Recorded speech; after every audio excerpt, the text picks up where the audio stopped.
Ayun, good morning guys. Nandito na tayo sa ating taniman. So malalaki na yung ating mais. Kung napapansin nyo yung mais natin, tumubo na ng doble.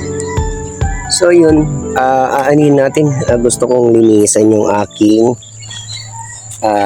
pagtataniman naman. So kailangan kong sigaan yun para lumiyab at masunog. Kasi dadamuhan natin yan. Tara, samahan nyo ako guys. Ngayon nga, maglilinis na tayo.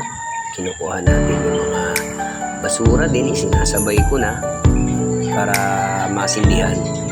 So kailangan ko kasing linisan talaga lahat bago ko taniman. Ayan nga, siniksik natin yung basura, nilagyan natin ng karton para yung karton, yan dyan tayo magsisimula na magpa-siga. So kailangan kasing lumakas yung liyab kasi hindi pa masyadong tuyo yung damo. So pinatutuyo ko pa yan, pero may mga tuyo na yan sa ilalim, tapos yung ibabaw papatuloy ko pa siya ng mga pinagbunutan ko ng damo. So yun nga, yung basura pwede ko na rin isabay dyan para malinis yung area. So talagang kailangan nating linisan yung paligid ng kuwan na yan para mataniman natin, kasi natagtad na lang siya ng mga basura at saka ng damo. So ngayon, dahil nga sa nililinisan natin, nagiging maganda yung ng paligid, no? Hindi na siya gaano malamok kasi natatapon natin yung mga tubig sa basura kasi may mga plastic doon, di ba? May mga basura na hindi na tutuyo yung tubig, so doon nangingitlog yung mga lamok. So nagiging malamok talaga yung area pagka may basura. So yan nga, lalagay natin yung mga damo, pero medyo basa pa siya kasi kahapon ko lang din tinabas yung iba. So yan, nasiga na ng maayos, yan, suminti na ng malakas.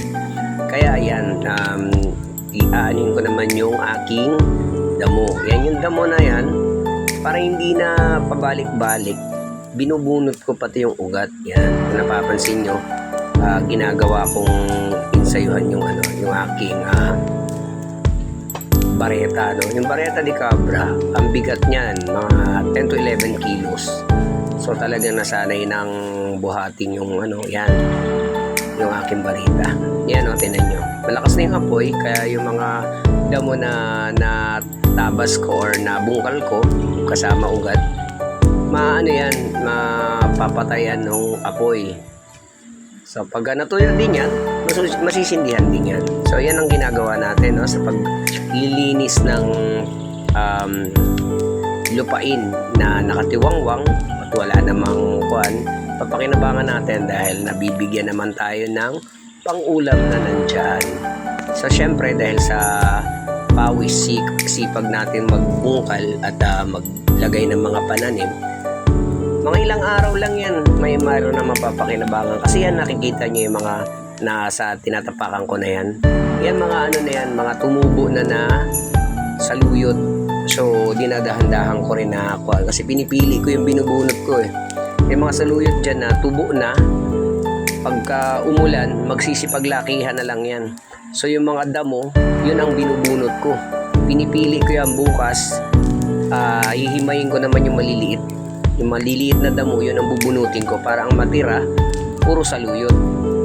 Kasi ilalagyan ko lahat dyan ng mga saluyot, ulokbate, kangkong, talbos, malunggay. Tsaka na ako pagka tag-ulan na, tsaka ko na siya lalagyan ng pechay. So menos tayo sa pagdilig yun kasi nga medyo malawak yung area.